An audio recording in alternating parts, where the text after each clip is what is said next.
Allez, voilà une machine qui sent le sport chez AXR avec ce nouveau SP300R.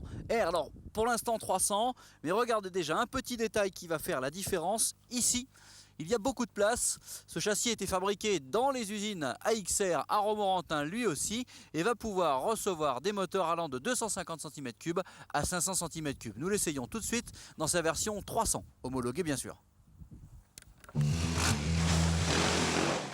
Quand une marque de quad française sort une nouveauté, notre curiosité journalistique est forcément excitée. D'autant que cette fois-ci, le constructeur de Romorantin s'est attaché à l'exercice difficile de concevoir un châssis. L'objectif, offrir un quad à la carte aux consommateurs. Le 300 SPR est bien entendu homologué sur la route, mais sa vocation de base est la randonnée loisir. Alors découvrons-le d'abord en statique. D'un point de vue esthétique, pas de révolution notoire. Hormis un joli kit décoration, le SPR reprend les canons de la tendance stylistique maison. D'origine, cette machine est livrée avec un moteur de 300 cm3 4 temps, 4 soupapes, arbre à cam en tête. Un ensemble qui développe 13,6 kW à 6500 tours minute. L'objectif d'AXR est donc de pouvoir offrir plusieurs motorisations dès la commande. Ainsi, cette machine peut recevoir des moteurs allant jusqu'à 400 cm3. Une triangulation particulière pour le train avant et un ensemble de suspensions bitubo pour améliorer le confort. Cette machine est dotée également de 3 freins à disque à commande hydraulique et d'un système de tension de chaîne par excentrique. Attention, la boîte à outils ne possède pas de véritable outil pour manœuvrer la belle pièce en aluminium. D'origine, le SPR est doté d'une montre de pneumatique Kenda. 21-10-8 pour l'arrière, 21-7-10 pour l'avant. Le poste de pilotage reprend l'ensemble des outils nécessaires à un quad moderne. Toutefois, la forme du guidon offre une ergonomie discutable. Bien vu, le bouchon d'essence doté d'une clé de sécurité. Le bloc compteur est résolument moderne et compact avec une instrumentation digitale. Enfin, le frein de parking, pour une fois sur ce genre de machine, est très facile à manœuvrer. L'accès du filtre à air est relativement pratique pour l'entretien, mais attention à la finition globale du faisceau électrique.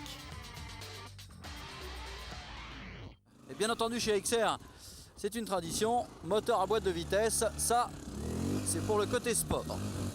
Avec une position très haute et très serrée, pas franchement agréable pour les coudes et pour les bras. On est pratiquement mieux debout sur le véhicule en maniabilité que assis, regardez, où on a une position avec les coudes très en bas. Ça c'est vraiment quelque chose qu'il va falloir faire évoluer parce que la machine est courte et regardez, on a du mal à se positionner. On prend le guidon assez facilement ici sur le thorax.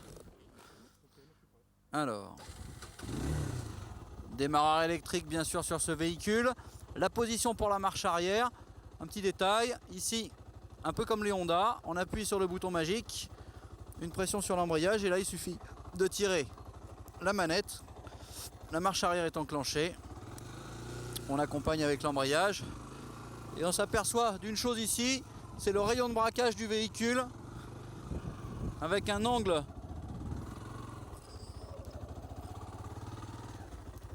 pas totalement suffisant pour la maniabilité, on le voit ici, le guidon et en tout cas le train avant est assez vite embuté, ce qui ne sera pas très pratique pour les petits endroits escarpés, les petits zigouigouis. Voilà, on repasse au point mort en appuyant sur la manette, on passe la première et c'est reparti.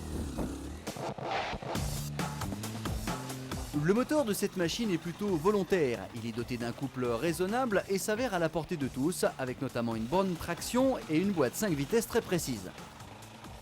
D'ailleurs, cette motorisation a déjà été bien éprouvée par les premières générations de la marque. Le plus déroutant est vraiment la position de conduite, le poids est très en hauteur, ce qui occasionne un certain déséquilibre sur les changements d'appui. Mais le plus rédhibitoire de tout est vraiment le comportement de ce train avant. Sa géométrie empêche visiblement les suspensions de faire leur travail. Sur le bitume, ce phénomène est moins visible, mais en tout terrain, ça devient totalement inconfortable, voire dangereux. Le système de frein arrière, en fait, bloque l'ensemble des véhicules. La répartition entre l'avant et l'arrière est gérée par un petit répartiteur derrière qui donne beaucoup de grippe à l'avant. Alors c'est pratique pour les débutants, ceux qui n'ont pas l'habitude de gérer un frein avant classique. En revanche, pour le quadeur chevronné, même si la législation l'oblige, ce système de freinage au pied est un petit peu surpuissant, difficile à doser au départ. Et notamment dans ce genre de situation où il faudrait donner de l'arrière pour faire glisser le quad. Là, c'est l'ensemble du véhicule qui freine. Certes, la machine qui nous a été confiée est une pré-série, mais observez le fonctionnement des suspensions au ralenti. On aperçoit visiblement que ça ne fonctionne pas. Il va falloir travailler sur ce phénomène et peaufiner la copie, qui pour autant, à la base, affiche bon nombre d'options plutôt alléchantes. Nul doute que chez AXR, on trouvera rapidement de bonnes solutions, alors, à suivre. Allez, voilà un sujet qui nous replonge dans les entrailles de la discipline. Nous sommes allés à la rencontre de